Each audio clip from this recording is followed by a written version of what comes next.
Gold monetization scheme, इसको बंद करने का ऐलान सरकार ने किया है। और इसमें से जो दो स्कीम्स थी, मीडियम टर्म की और लॉन्ग टर्म की, इसको बंद किया जा रहा है। लेकिन जो शॉर्ट टर्म की स्कीम है, जो कि 1 से 3 साल वाली अवधि के लिए, वो स्कीम अभी भी जारी रहेगी। उसमें आप अभी भी गोल्ड जमा कर सकते हैं।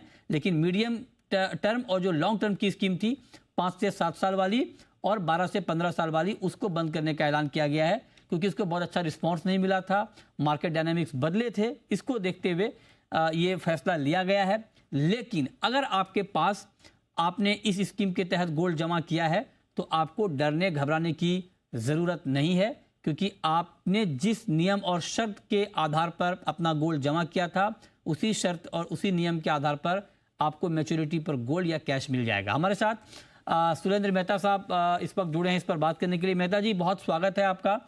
पहला सवाल तो मैं कंज्यूमर के लिहाज से ही पूछूंगा कि जिन लोगों ने इस स्कीम में गोल्ड जमा किया है, उनको, उनके लिए क्या मैसेज है? क्या वो, उनको प्रीमेच्योर निकालना चाहिए या बने रहना चाहिए? उनको जो कमिटमेंट दिया गया है इंटरेस्ट रेट का या बाकी बेनिफिट्स का, वो मिलेगा?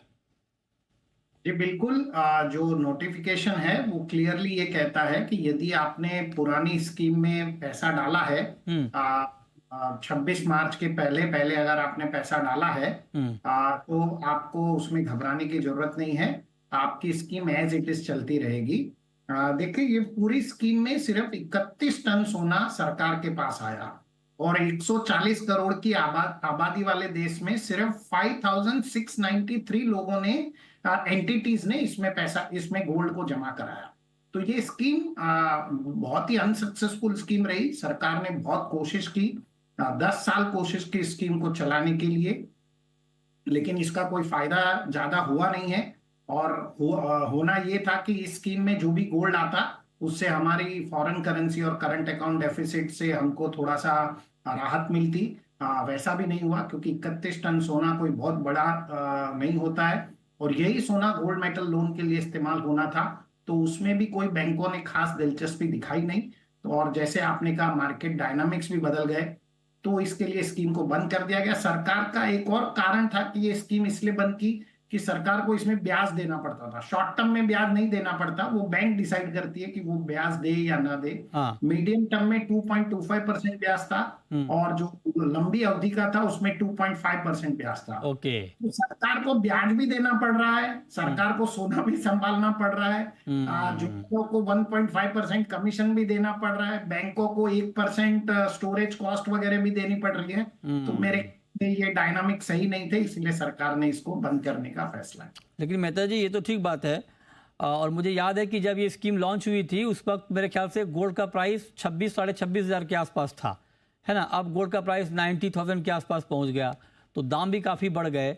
लेकिन अब आप जरा बताइए, दो जो फ्लैगशिप स्कीम थी गोल्ड की, एक तो गोल्ड बॉन्ड वाली और ये जो गोल्ड मोनेटाइजेशन, अब ये दोनों स्कीम नहीं रही, तो अब सर क्या कोई विकल्प बचा है फिर कि कोई तीसरी स्कीम ऐसी आए जो लोगों को अट्रैक्ट करे?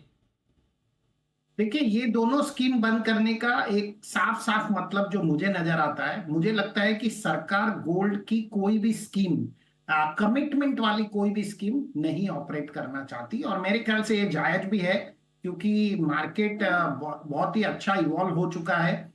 और जब ये स्कीम शुरू की गई थी तो हमारे देश की स्थिति इतनी, करंट अकाउंट डेफिसिट की स्थिति अच्छी नहीं थी। अब तो बहुत बढ़िया स्थिति है। तो मुझे लगता है कि ये स्कीम बंद करना सरकार के लिए एक उचित निर्णय है। इवन गोल्ड बॉन्ड भी मुझे लगता है कि सरकार को उसमें बहुत ब्याज देना पड़ता था, तो वो भी सही सही है बंद करना। लेकिन जो आप विकल्प की बात कर रहे हैं, विकल्प है। गोल्ड ईटीएफ में कल तक लगभग 68 टन सोना जमा हो चुका है। ये जो भारत की मैं बात कर रहा हूँ, जो पिछले साल सिर्फ 20 से 22 टन था। तो ऑलरेडी इतना सारा सोना गोल्ड ईटीएफ स्कीम में जा रहा है। गोल्ड ईटीएफ सिमिलर स्कीम है, आप उसमें पैसा जमा। बिल्कुल। एक आखिरी सवाल मेहता जी, मैं आपसे ये पूछना चाह रहा हूँ कि ठीक है, अब ये स्कीम तो बंद हो रही है, लेकिन जिन लोगों ने इस स्कीम में पैसा लगाया है, मान लीजिए अभी 2-3 दिन पहले किसी ने जमा किया हो गोल्ड, है ना, या महीने भर पहले जमा किया हो और लॉन्ग टर्म में किया हो 15 साल के लिए, क्या अब उनको 15 साल का इंतजार करना चाहिए या प्रीमेच्योर रिडेम्पशन कर लेना चाहिए? आपका सुझाव क्या होगा? देखिए, वो इसमें तो गोल्ड के बदले गोल्ड मिलता है, तो मुझे लगता है कि यदि वो रुकना चाहे तो रुक भी सकते हैं, उन्हें ब्याज भी मिलेगा। इससे ये भी बहुत ही बेहतरीन स्कीम थी। तो यदि वो 15 साल रुकना चाहे तो रुकना चाहिए, इसमें कोई गलत नहीं है। क्योंकि अगर इस स्कीम में यदि आपको पैसे की जरूरत है तो आप उसके सर्टिफिकेट के बदले लोन भी हासिल कर सकते हैं। लेकिन यदि आपने गोल्ड वापस ले लिया या प्री मैच्योर कर लिया तो आपको कैपिटल गेन टैक्स और उसके, क्योंकि उसके बाद आपको पैसों के लिए गोल्ड बेचना पड़ेगा तो आपको कैपिटल गेन टैक्स भी लगेगा। तो मेरे ख्याल से उनको बने रहना चाहिए। ठीक बात है, बहुत शुक्रिया मेहता जी आपका हमारे साथ जुड़ने के लिए और इस पर बात करने के लिए।